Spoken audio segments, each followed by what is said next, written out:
e abra o teu coração. Não deixe nada impedir o seu pensamento, a sua mente. Deus vai falar ao seu coração. Amém? Oremos. Senhor, estamos em tua casa. Esta casa é tua, é nossa. Que compraste, Senhor, as nossas vidas pelo teu sangue derramado naquela cruz. E neste momento, Senhor, tu conheces os corações que estão aqui presentes. Tu sabes as necessidades e também os louvores, a adoração, a exaltação que fazemos a ti, Senhor. Fala aos nossos corações. Usa o teu servo, como sempre tem usado, como instrumento em tuas mãos, para a tua glória, para o teu louvor e para o nosso crescimento, exortação, consolo e conforto em nossa vida espiritual, no mundo tão agitado em que vivemos. Fala, Senhor, em nome de Jesus. Amém. Vou comprar água para você, viu? Obrigado.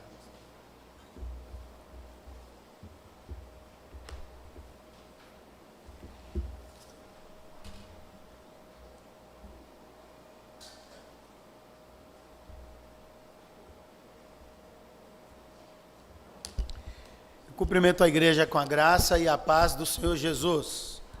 Amém. Amém. Eu estou um pouco rouco. Peço desculpa aos irmãos aí se no momento que eu vou falar com mais ênfase a voz ficar fina, né? Não significa outra coisa que não minha rouquidão, tá bom?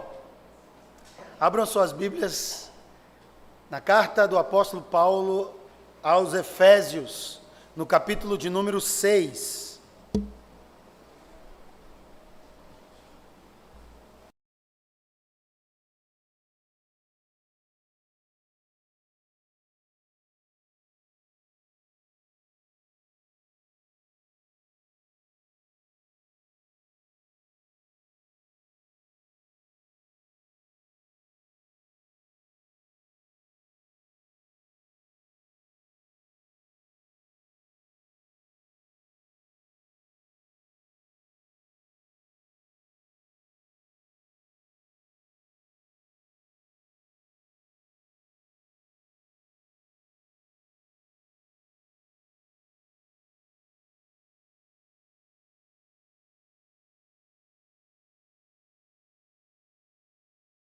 Espirituais do mal nas regiões celestes.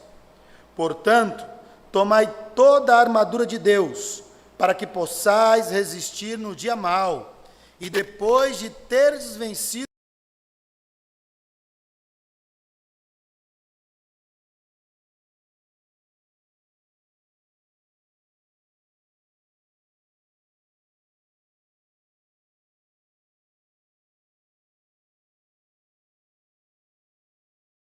sempre o escudo da fé, com o qual podereis apagar todos os dardos inflamados do maligno.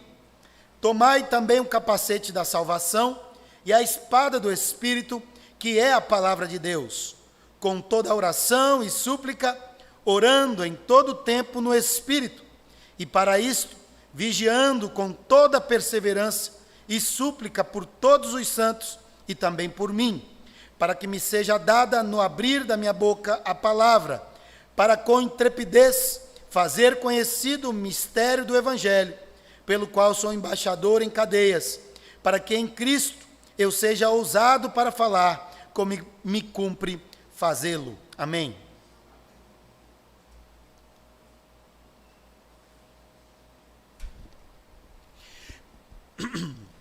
Meus irmãos, essa semana eu recebi uma triste notícia sobre a situação de saúde de um presbítero com quem eu convivi.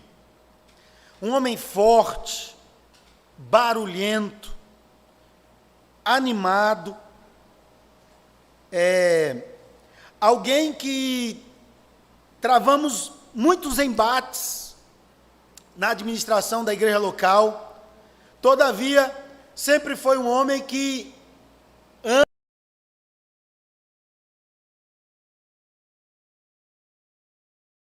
tentei falar com ele esse mês, liguei para ele algumas vezes, o telefone dele não atendia, e então liguei para um outro irmão na cidade, perguntando sobre ele, e aí eu recebi a notícia de que ele estava passando por uma profunda depressão. Liguei para sua esposa, e a sua esposa me relatou esses fatos de uma profunda depressão que acometeu aquele homem, e ele não quer ver ninguém, não quer ver os filhos, ou o filho, não quer ver os netos, não quer receber visita, não sai da cama, está profundamente desanimado, em depressão.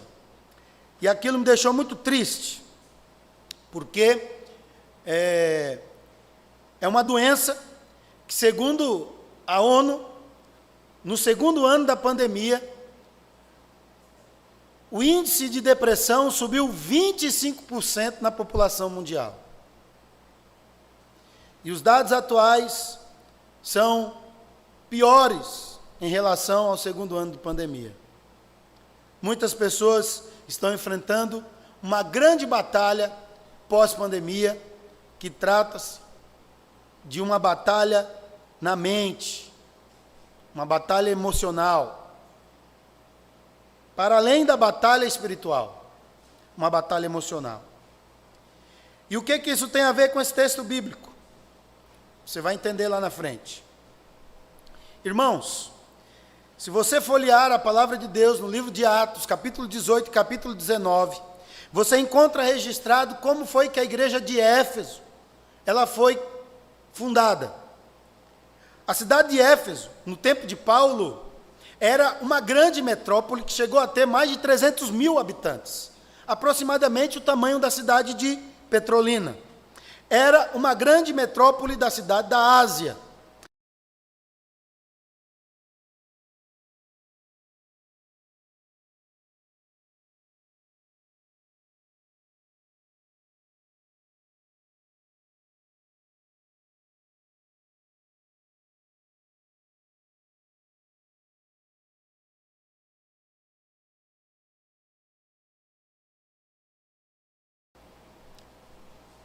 E também tinha um turismo religioso muito forte. Na cidade de Éfeso ficava a Acrópole, ou o templo da deusa Artemis, ou da deusa romana Diana, onde ali milhares de ourives fabricavam estatuetas de ouro, de prata e de cobre, e vendia no mercado, e desse trabalho tirava grandes somas de lucro. O apóstolo Paulo, passando por essa cidade em sua segunda viagem missionária, ele deixou na cidade Priscila e Áquila, para que Priscila e Áquila desse continuidade à pregação do Evangelho. Priscila e Áquila conhecem um orador chamado Apolo, um homem eloquente nas palavras, e evangeliza Apolo. Apolo se converte e se torna um grande pregador da cidade de Éfeso. O apóstolo Paulo segue viagem e retorna para a igreja em Éfeso na sua terceira viagem missionária. Ele reencontra os irmãos Priscila e Áquila, reencontra alguns discípulos de João Batista, que havia sido batizado por João no Rio Jordão, só que ainda não havia recebido o dom do Espírito Santo, e então o apóstolo Paulo explica a esses discípulos de João do que se tratava o dom do Espírito Santo, e então eles recebem o batismo do Espírito Santo e passam a se tornar cristãos, não mais em João Batista, mas uns cristãos em Cristo. Éfeso, como eu disse, era essa cidade da grande deusa Diana, que para os gregos é Artemis. Abra sua Bíblia, no livro de Atos dos Apóstolos, no capítulo 19.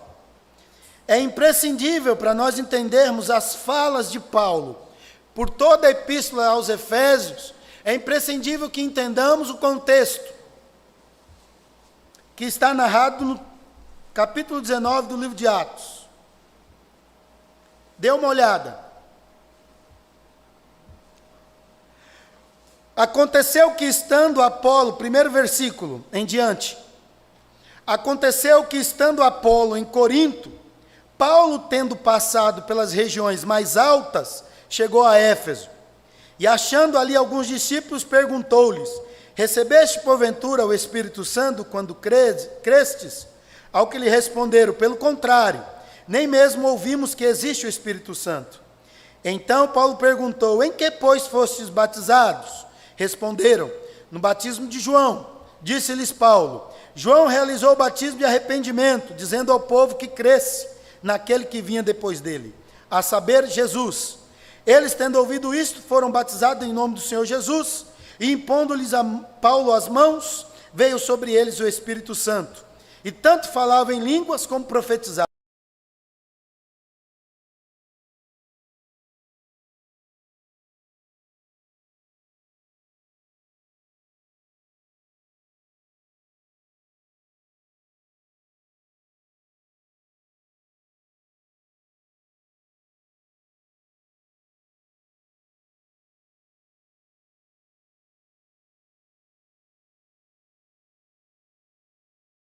Na escola de Tirano. Durou isto por espaço de 2 anos, dando ensejo a que todos os habitantes da Ásia ouvissem a palavra do Senhor, tanto judeus como gregos. E Deus, pelas mãos de Paulo, fazia milagres extraordinários, a ponto de levarem aos enfermos lenços e aventais do seu uso pessoal, diante dos quais as enfermidades fugiam das suas vítimas. E os espíritos malignos se retiravam.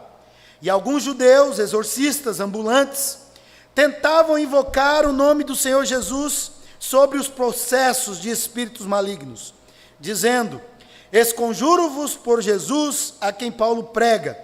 Os que faziam isto eram 7 filhos de um judeu chamado Seva, sumo sacerdote. Mas o espírito maligno lhes respondeu, conheço a Jesus e sei quem é Paulo, mas vós, quem sois? E o possesso do espírito maligno saltou sobre eles, subjugando a todos, e de tal modo prevaleceu contra eles, que desnudos e feridos fugiram daquela casa. Chegou este fato ao conhecimento de todos, assim judeus como gregos, habitantes de Éfeso. Veio temor sobre todos eles, e o nome do Senhor Jesus era engrandecido. Muitos dos que creram vieram confessando e denunciando publicamente as suas próprias obras. Também muitos dos que haviam praticado artes mágicas, reunindo seus livros, os queimaram diante de todos. Calculados os seus preços, achou que se montavam a 50.000 denários. Assim, a palavra do Senhor crescia e prevalecia poderosamente. Cumpridas estas coisas, Paulo resolveu no seu espírito ir a Jerusalém, passando pela Macedônia e Acaia, considerando, depois de haver estado ali, importa-me ver também Roma. Tendo enviado a Macedônia 2 daqueles que lhe ministravam, Timóteo e Erasto, permaneceu algum tempo na Ásia. Por esse tempo, houve grande alvoroço acerca do caminho, pois um ourives chamado Demétrio, que fazia de prata nichos de Diana e que dava muito lucro aos artífices, convocando-os juntamente com outros da mesma profissão, disse-lhes, senhores, sabeis que deste ofício vem a nossa prosperidade, e estáis vendo e ouvindo que não só em Éfeso, mas em quase toda a Ásia, este Paulo tem persuadido e desencaminhado muita gente, afirmando não serem deuses os que são feitos por mãos humanas. Não somente há o perigo de a nossa profissão cair em descrédito, como também o de o próprio templo da grande deusa Diana ser estimado em nada, e ser mesmo destruída a majestade daquela que toda a Ásia e o mundo adoram. Ouvindo isto, encheram-se de furor e clamavam, grande é a Diana dos Efésios. Foi a cidade tomada de confusão, e todos a uma arremeteram para o teatro, arrebatando os macedônios Gaio e Aristarco, companheiros de Paulo. Querendo este apresentar-se ao povo, não lhe permitiram os discípulos. Também as iarcas, que eram amigos de Paulo, mandaram rogar-lhe que não se arriscasse indo ao teatro. Uns, pois, gritavam de uma forma, outros de outra, porque a assembleia caíra em confusão. E na sua maior parte, nem sabia por que motivo estavam reunidos. Então tiraram Alexandre dentre a multidão, impelindo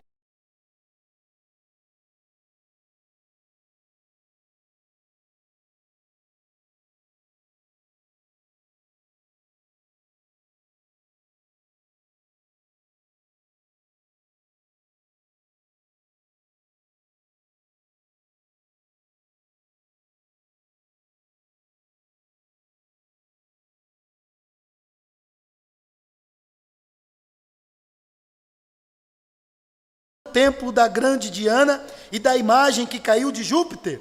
Ora, não podendo isto ser contraditado, convém que vos mantenhais calmos e nada façais precipitadamente, porque estes homens que aqui trouxestes não são sacrílegos, nem blasfemam contra a nossa deusa. Portanto, se Demétrio e os artífices que o acompanham têm alguma queixa contra alguém, há audiências e procônsules que se acusem uns aos outros. Mas se alguma outra coisa pleiteais, será decidida em assembleia regular, porque também corremos perigo de que por hoje sejamos acusados de sedição, não havendo motivo algum que possamos alegar para justificar este ajuntamento. E havendo dito isto, dissolveu a assembleia.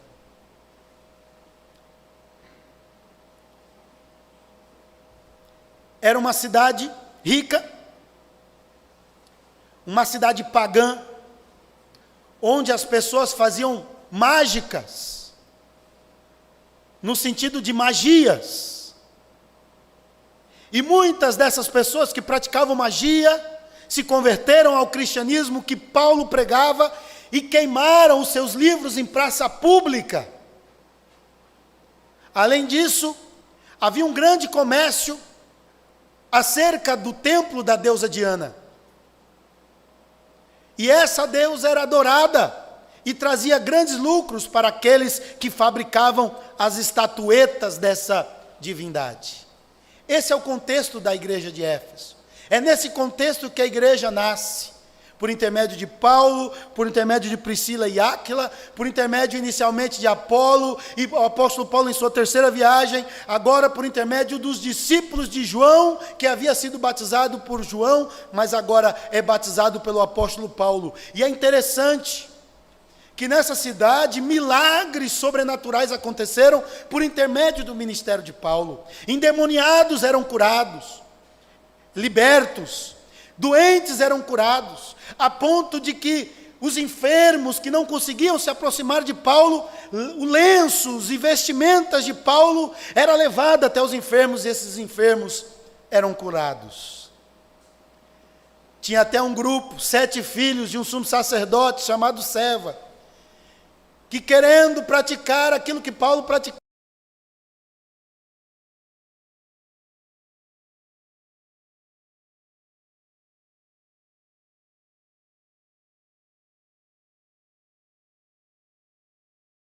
Jesus, mas vocês eu não conheço, e deram uma surra nesses 7 camaradas, que deixou eles nus, e eles saíram correndo, porque eles tentaram fazer uma obra que só quem tem o poder de Deus em sua vida é capaz de fazê-lo. O poder de Deus não se compra, o poder de Deus não se barganha, é Deus quem escolhe, o vento de Deus sopra onde quer, e todos os seus escolhidos são preenchidos pela presença do Espírito Santo, e é só aqueles que têm a presença do Espírito Santo têm o poder de falar acerca desse evangelho e anunciar que Cristo salva, liberta, e Ele liberta as pessoas da opressão do diabo. Esse era o contexto da igreja de Éfeso. Esse era o contexto da igreja de Éfeso. Paulo escreve essa carta. Ele estava preso em Roma. É uma das cartas da prisão.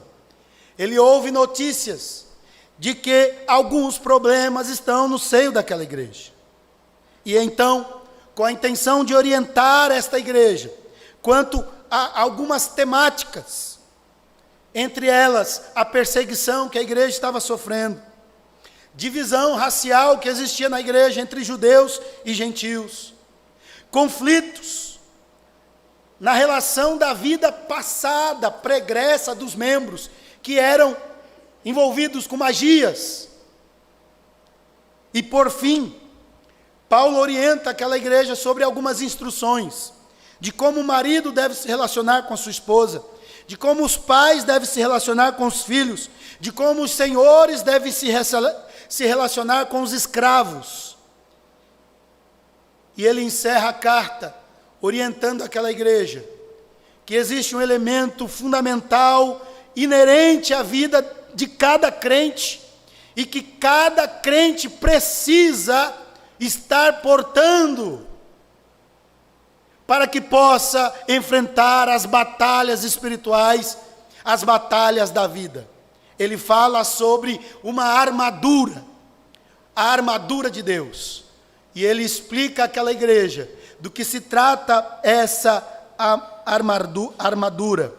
E é nesse interim que Paulo, extraindo do livro de Isaías, ele usa essa metáfora de uma armadura que todo crente precisa utilizá-la para combater o combate, para estar presente na batalha que nós estamos inseridos, que é a batalha espiritual.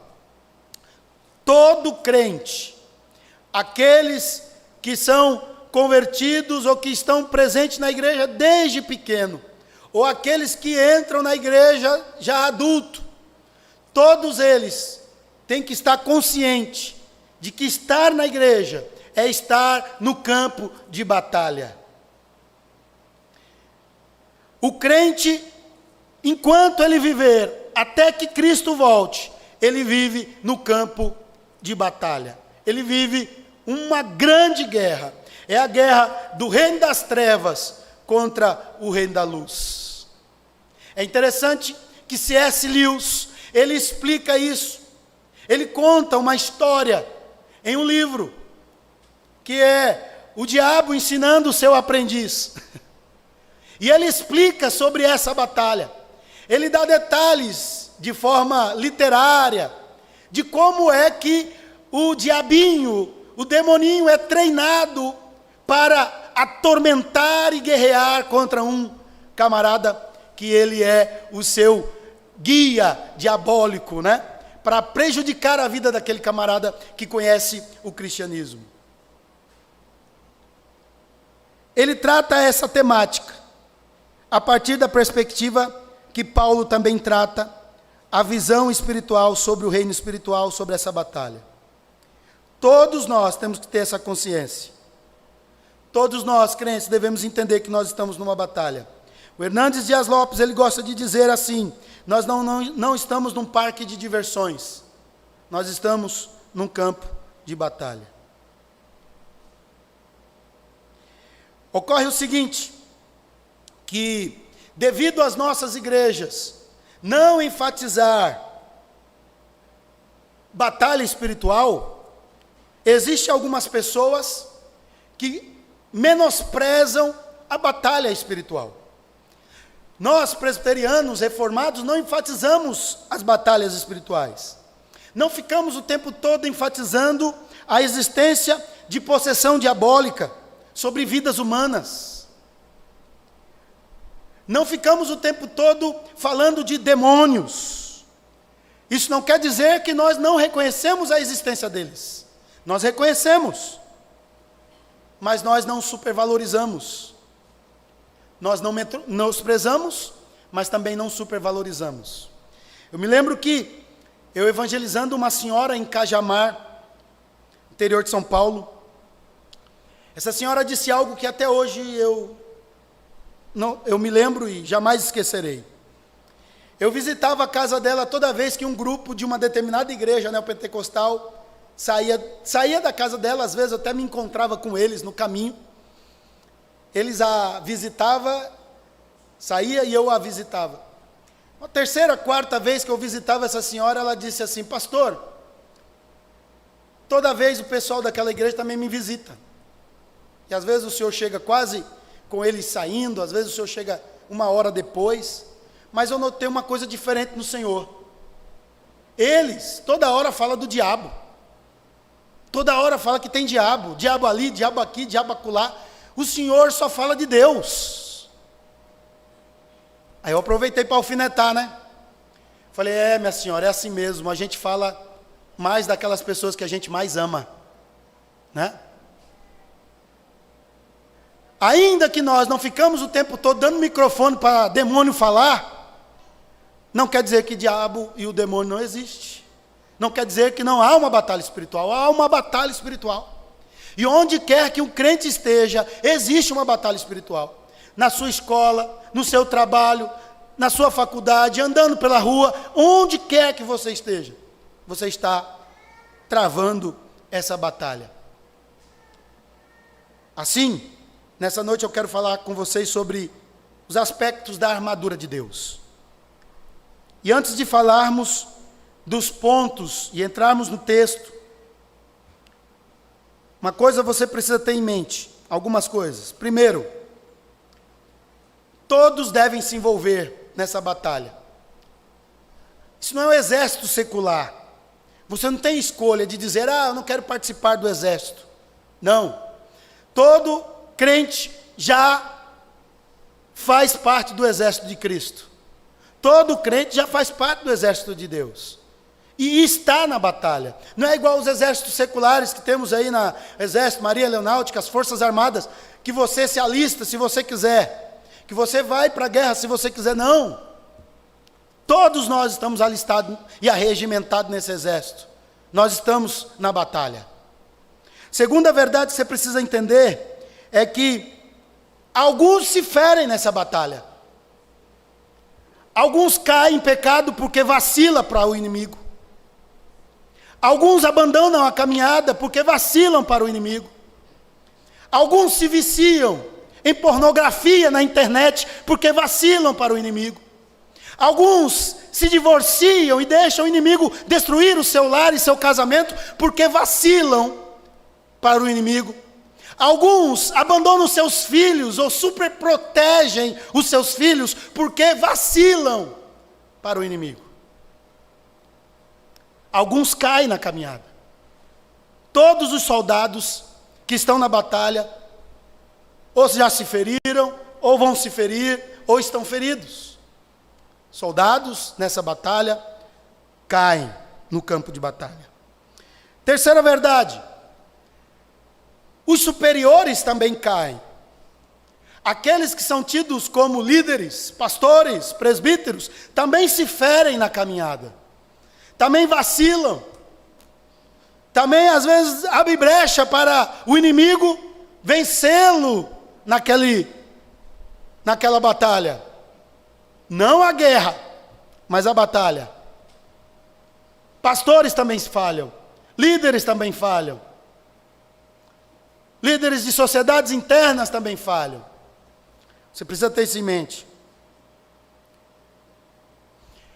Quarto aspecto que você precisa ter em mente. Você tem que estar atento o tempo todo, vigilante o tempo todo, porque essa batalha muitas das vezes é silenciosa. Às vezes uma batalha espiritual é direta, é seu chefe que te odeia, é seu colega que tem inveja de você e te odeia, e quer o tempo todo te humilhar, quer o tempo todo puxar o seu tapete. São pessoas que criam situações para prejudicar você, para roubar você, para enganar você, mas muitas vezes são ciladas silenciosas que o inimigo ama. São ciladas sorrateiras. Então você precisa estar vigilante. E aí, eu quero que você ponha na sua cabeça que a armadura de Deus não saiu de moda. Não importa a quantidade de título que você tenha pendurado na sua parede. O inimigo não vai poupar você se você vacilar. Ele vai destruir a sua vida, ele vai destruir o seu lar, vai destruir o seu casamento, vai destruir o seu filho, os seus filhos. Não importa. Grandes homens importantes que arrastavam multidões, que produziram centenas de livros, sucumbiram diante do adultério, abandonaram a fé diante do ateísmo. Não importa quem você seja, nem o tamanho da sua conta bancária, o inimigo vai te destruir se você não ficar atento. Preste bem atenção.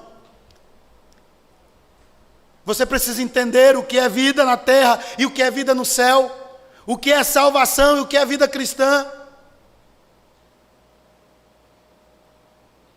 Às vezes, Deus tem um propósito na sua vida, de fazê-lo um homem diferenciado, na educação dos seus filhos, na comunidade onde você vive. Só que você é alguém que não toma atitude, não assume um compromisso e não vive vigilante. E então você, em vez de ser alguém que dá testemunho, que dá exemplo, você é vítima de um vacilo, e você comete um pecado, um exemplo de adultério, e isso se arrasta por muitos anos dentro da comunidade. Você envergonha. Isso não tem a ver com salvação, tem a ver com vida cristã, com exemplo, com legado, com testemunho que você pode deixar. É nesse momento que Paulo ensina aos crentes: desenvolva a vossa salvação, ou seja, seja exemplo, seja fiel, se mantenha firme na oração, se mantenha fervoroso na comunhão entre os irmãos. Fique firme, porque se você vacilar, o inimigo te derruba. E cuidado, aquele que está de pé, porque pode cair. Cuidado. Você pode viver uma vida cristã exitosa, de louros, um homem honrado, uma mulher honrada, um homem cristão honrado, uma mulher cristã honrada, com nome limpo, e ir para o céu. Mas o contrário também é verdadeiro. Você pode vacilar, não ter um caráter, falhar no seu caráter, pecar, mentir, trapacear, trair sua esposa, e seu exemplo negativo fica aí, mas você vai para o céu. Você pode ir para o céu, porque o salvo sempre se arrepende no final. Lembra do ladrão da cruz? Como você quer viver? É disso que Paulo está falando aqui. Como você quer viver agora? Como você quer viver o seu cristianismo na terra? É sobre isso que Paulo está dizendo. Nós podemos viver duas faces, ainda que não sejamos bipolares, mas podemos viver duas faces. Podemos ser alguém dentro da igreja e outra pessoa do lado de fora. Podemos ser alguém com nossas esposas e ser outra pessoa lá na nossa casa. Ser alguém com nossa esposa diante da sociedade e ser um péssimo marido lá dentro da nossa casa. Nós podemos viver assim. Mas é disso que Paulo está dizendo. É para isso que serve essa armadura. Para você viver numa constância, não cair muito. Viver numa constância. Enfrentar os desafios da vida, as batalhas da vida. E deixar um legado de fé para a sua esposa, para os seus filhos e para as pessoas que estão ao redor de você. Que quando você partir, as pessoas vão lembrar de você como homem de Deus, como uma mulher de Deus. É para isso a necessidade de usarmos a armadura de Deus. É para essa a necessidade. Tem muitas pessoas que eu chamo de crente 3S. Salvo, sentado e satisfeito. Crente 3S. Pensa que é só vir para a igreja e está tudo bem. E o tempo todo é uma vergonha. Uma vergonha. Na vida cristã. E o inimigo o tempo todo arma ciladas e ele cai. O inimigo o tempo todo arma ciladas e ele cai. Então acorde e preste atenção o que está diante de você nas suas mãos. A armadura de Deus não saiu de moda. Ela é atual, é atualíssima, está à disposição de todos nós que somos crentes. Se não tivesse, Paulo não teria necessidade de ter dito para eles: olha, vamos lá, Efésios, abra sua Bíblia lá em Efésios, capítulo 6, vamos analisar esse texto aí. Efésios capítulo 6, versículo 10. Paulo começa com um imperativo, com uma ordem. Ele diz assim no versículo 10, quanto ao mais, observe a transição do texto, quanto ao mais, Paulo passa agora a dar uma lição para eles sobre algo que já está caminhando para para um encerramento, para um desfecho. Quanto ao mais, sede fortalecidos no Senhor e na força do seu poder. E agora ele diz, revestivos. É uma ordem, é um imperativo. O que Paulo está dizendo? Olha, crentão, bonitão, crente, bonitinha, preste atenção nisso que eu vou dizer. Cumpra isso para que você tenha uma vida cristã autêntica, diferenciada, impactante. Revestivos. Do quê? De toda a armadura de Deus. Quando ele fala de toda, é porque é algo plural. São peças. São peças. Paulo está dizendo, olha, você tem um guarda-roupa, ali tem a armadura. São vários itens nessa armadura. Mas você tem que se revestir de toda a armadura de Deus. Para isso você precisa dinamizar o processo de utilização e compreender a finalidade de cada item dessa armadura. Entende, gente? E aí ele continua. Revestivos de toda a armadura de Deus para poderdes ficar firmes contra as ciladas do diabo. Olha para que serve a armadura de Deus? Para você ficar firme contra as ciladas do diabo. Não vacile. O que temos diante de nós, irmãos, é uma luta. É uma luta, mas Paulo explica que ela não é uma luta física. Como ele fala aqui no versículo 12. Não é contra sangue, não é contra carne, mas é contra as potestades do ar. Não é o que ele fala aí no versículo 12? Porque a nossa luta não é contra o sangue e carne, sim contra os principados e potestades, contra os dominadores deste mundo tenebroso, contra as forças espirituais do mal nas regiões celestes. A nossa luta é uma luta espiritual, por isso que nós tratamos esse tema como batalha espiritual.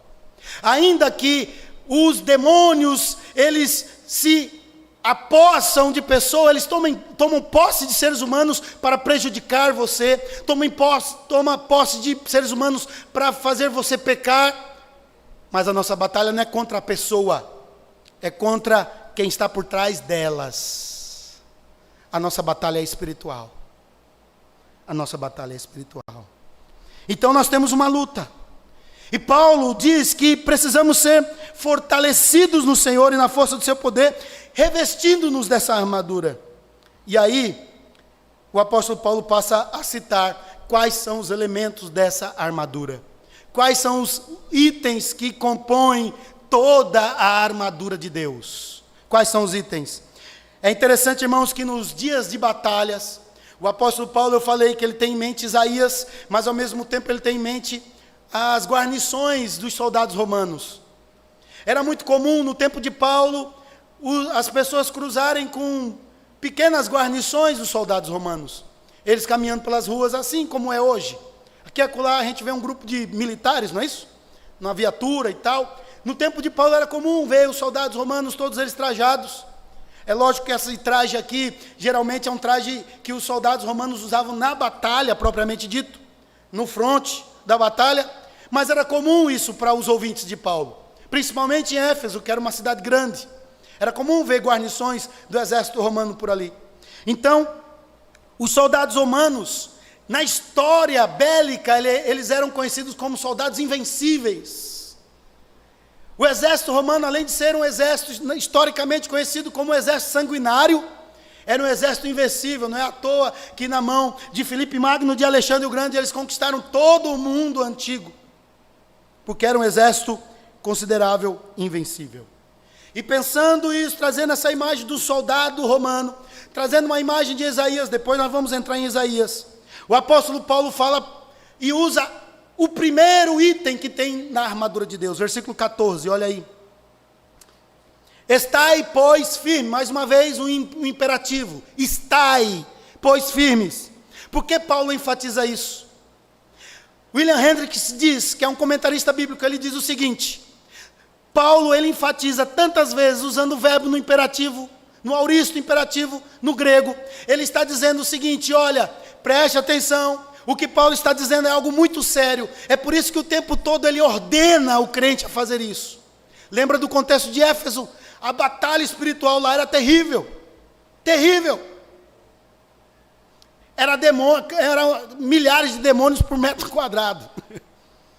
Imagine, o demoniado de Gadareno tinha uma legião de demônios. Uma legião era 6.000 demônios. Só num Caba. Imagina quantos demônios tinha lá em Éfeso. Mas o mesmo Jesus que livrou o endemoniado de Gadara é o mesmo Jesus que está conosco hoje. O mesmo Jesus que usou Paulo para expulsar os milhares de demônios que tinham lá em Éfeso é o mesmo Jesus que está conosco hoje e nos ajuda a nos revestir dessa armadura para vencermos nossas batalhas. Então Paulo o tempo todo está ordenando os crentes: estai, revestir, ordenando. E ele fala do quê? Cingindo-vos com a verdade, ou seja, o cinto da verdade. O cinto da verdade. Estai, pois, firmes, cingindo-vos com a verdade. Outra tradução diz: cingindo-se com o cinto da verdade. Este cinto era uma peça na cintura que feita de couro e com na superfície metal. Tinha uma função de defender a parte extrema do abdômen. Próximo do... Lógico, naquele tempo, mulheres não iam para a guerra, só quem iam eram homens. Então, esse cinto tinha uma função de proteger os órgãos genitais do homem. Certo? Então, o homem tinha esse dever, o soldado tinha esse elemento, esse cinto, onde ele ajustava a sua roupa de tecido. Todo soldado botava uma bata, estira uma bata por cima, e ele, para a batalha, para não ficar aquele negócio sem jeito, para ele lutar, que tinha que deixá-lo ágil, para dar a espadada, ele tinha que ajustar bem aquela roupa, aquele vestido que os soldados utilizavam até o joelho, tinha que ficar bem justo. Esse cinto tinha essa função de ajustar aquela roupa no corpo do soldado, porque naquele cinto viria a sua espada e viria outros elementos que ele utilizava na batalha. Então, esse cinto de couro, com revestimento de metal, que protegia o baixo ventre, e só era utilizado quando o soldado ia para a batalha, servia para ajustar a túnica do soldado e proteger a parte de baixo. Por isso que Paulo usa o cinto como figura da verdade. O cinto da verdade. A verdade é um elemento que protege o homem. Não importa se você falar a verdade, em qualquer circunstância, você estará protegido. Ainda que lhe custe prisão, ainda que lhe custe a morte, mas se você falar a verdade, Deus estará com você. A verdade, ela não só deve ser dita, mas também deve ser utilizada como um elemento que ajusta a nossa conduta. Assim como o cinto do soldado romano ajustava a sua túnica ao corpo, a verdade deve ser utilizada para ajustar a nossa conduta. Quando a gente olha de manhã no espelho e vê o que está desajeitado, ajeita o cabelo, né? Tem esses tupete que alguns fazem. Ô, saudade do tupete.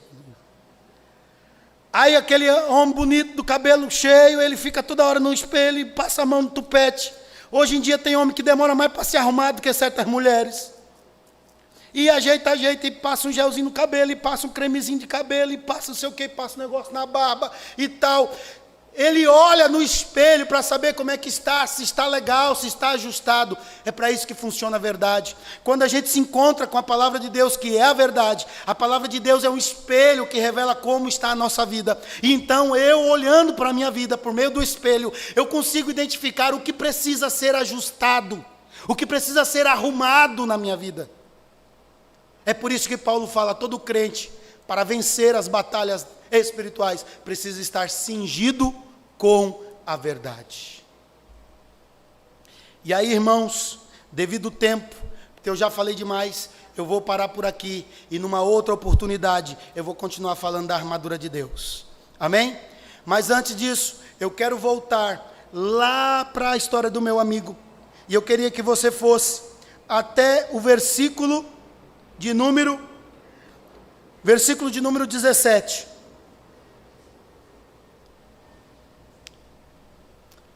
Porque eu preciso concluir o meu sermão utilizando-se desse utensílio da armadura de Deus.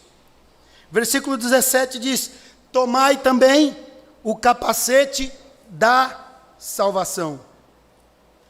O capacete é mais um utensílio dessa armadura de Deus.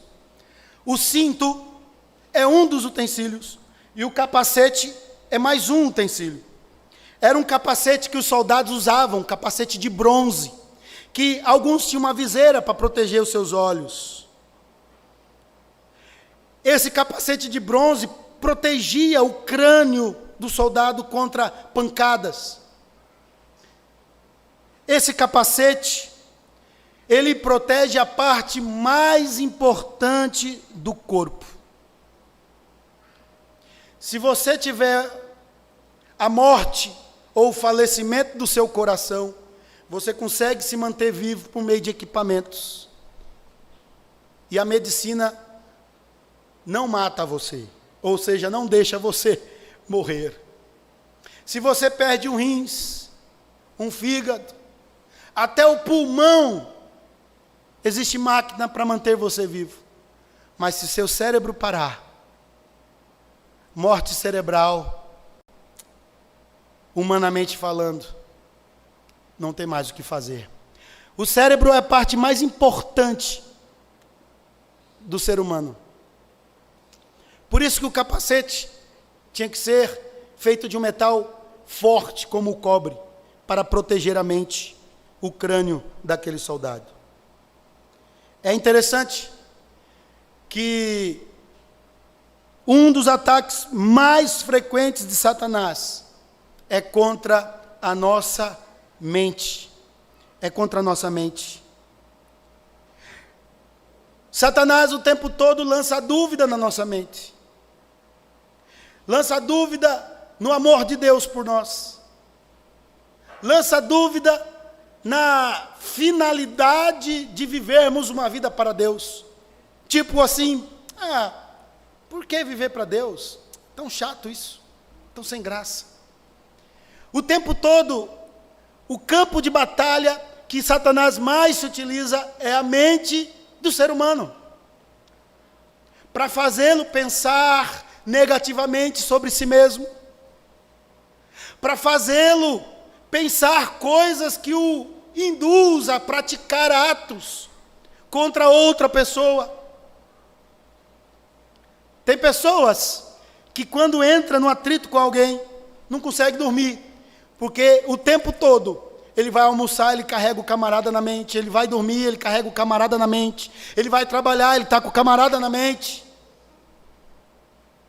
Ele vê o camarada na rua conversando com outra pessoa, ele pensa, olha, está ali falando mal de mim. Não é isso? A mente. A depressão, irmãos, é uma doença terrível que ataca a sua mente de tal forma que deixa você sem força, sem ânimo, sem vontade de se levantar, sem vontade de sair de casa. Coisas que você pensa ou que você fazia com tanta naturalidade, você não consegue mais fazê-lo. Eu sei o que é isso. E é tão importante nós trazermos na nossa memória que Paulo fala, olha, use o capacete da salvação. Abra sua Bíblia em Isaías, eu falei que Paulo utilizou esses elementos lá de Isaías. Abra sua Bíblia em Isaías, capítulo 59. Isaías 59, versículo 17. Vestiu-se de justiça como de uma couraça, e pôs o capacete da salvação na cabeça. O capacete da salvação, ele protege a mente do cristão, para que o cristão possa pensar no tão grande amor de Deus por ele.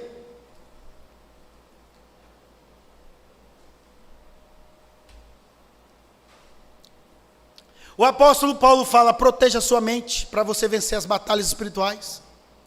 Não deixe com que coisas ou vozes digam no seu ouvido que você não tem importância, que você não tem significado, que você não tem valor nenhum, que você não presta, que você nunca deu certo em nada do que você faz. Não deixa com que o inimigo ponha ou coloque na sua mente frases ou palavras que venham diminuir você, enfraquecer você.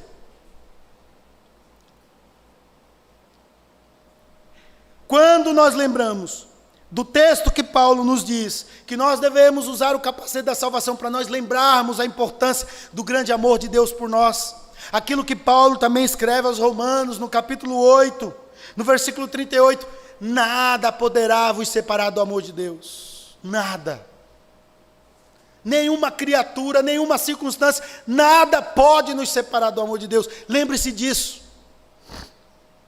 Irmãos, eu tive depressão, e se não fosse Deus ter mantido aceso a chama em meu coração, e ter protegido a minha mente, com essa verdade, a verdade da salvação, de que nada pode me separar do amor de Deus, nada pode me separar dele, e de ter colocado também pessoas na minha vida, para abençoar a minha vida e cuidar de mim, em especial a minha esposa, que nos momentos sombrios da depressão, eu não querendo sair de casa, não querendo sair da cama, a minha esposa estava ali comigo, dizendo o quanto Deus me amava.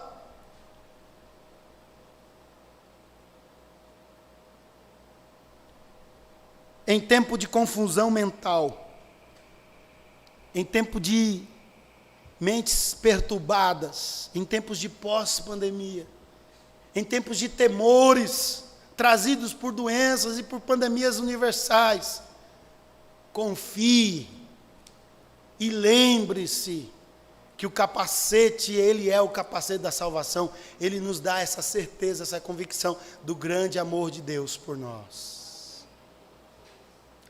Não desperdice a oportunidade de vestir toda a armadura de Deus.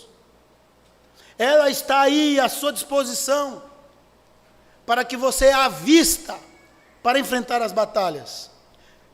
Falei de um dos utensílios da armadura, do cinto, para ajustar a sua vida à verdade, para proteger a sua mente, o capacete da salvação. Cuide de sua mente, cuide dos vacilos que você dá com a sua mente. Não fantasie coisas, não amplie determinados problemas, não faça tempestades em colher de chá, não exagere na superproteção de seu filho, e nem exagere no abandono dos seus filhos. Seja moderado.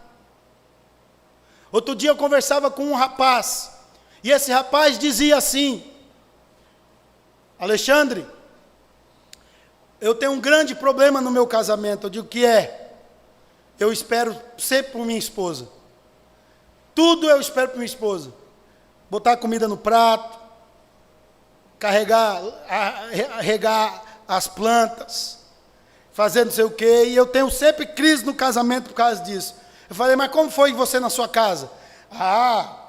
Minha mãe nunca deixou eu fazer nada na vida, minha mãe fazia tudo por mim. Eu digo: fez errado. Fez errado, estragou você pro resto da vida.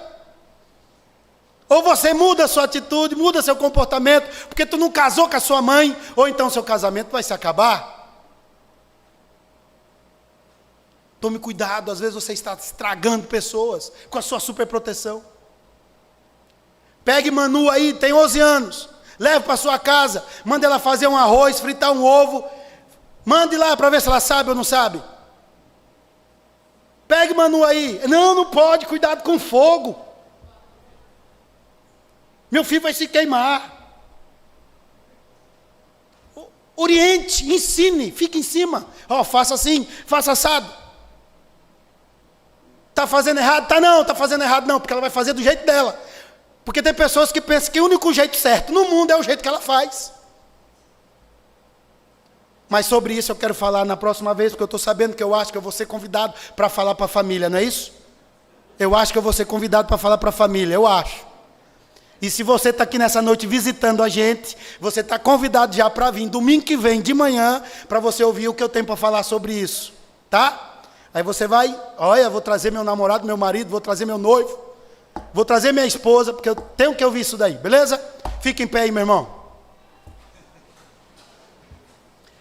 Tempo voou, eu falo demais, mas não deixe de usar as armaduras do Senhor, as armaduras de Deus. O cinto, a verdade, se paute pela verdade, custe o que custar. Às vezes a gente cede ao inimigo, e a gente flerta com a mentira, e bote o capacete da salvação. O que está atormentando sua mente?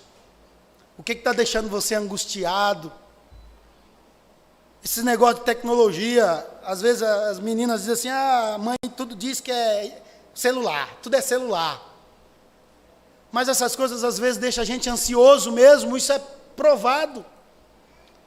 A gente vê o tempo todo no nosso Instagram gente ganhando dinheiro fácil, gente andando, viajando para tudo quanto é lugar do Brasil, do mundo, Dubai, gente com carro 0 quilômetro, e a gente fica olhando aquilo e diz, rapaz, parece que no mundo o único mais quebrado que tem sou eu. Não tem como não viver ansioso, mas Jesus disse, não andeis ansioso por coisa alguma, com que a vez de comer ou vestir.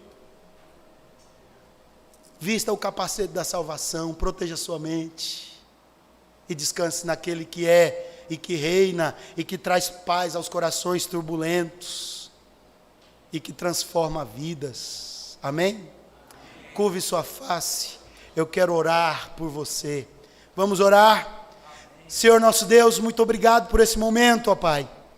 Ó Deus, nos ajude a vestirmos a armadura de Deus, nos ajude a entendermos e a vivermos essa nossa batalha, essa batalha espiritual que está travada do reino das trevas contra a sua igreja, que nós possamos tomar as nossas atitudes e revestirmos dessa armadura, de toda a armadura, que nós possamos manter a verdade, e nunca nos esquecermos do teu amor por nós, sempre usando o capacete da salvação e o cinto da verdade. É em nome de Jesus que eu oro e agradeço, ó Pai, que essa palavra possa realmente fazer fruto nos corações das pessoas que aqui estão, que cada um de nós possamos assumir essa palavra de forma a compreender que a tua palavra ela é fiel, ela é verdadeira, e nós vamos enfrentar, ó Pai, essa situação pós-pandemia, e vamos interceder, e vamos orar, e vamos clamar, porque essa é a orientação do Senhor, orando, é orando que a gente consegue vencer, e diante de Deus colocar as nossas vidas e a vida dos nossos irmãos, daqueles que se encontram em batalhas, feridos no campo de batalha, orarmos e clamarmos por eles também. Ó Deus querido, te louvo e te bendigo, em nome de Jesus. Amém. Podem tomar os vossos assentos.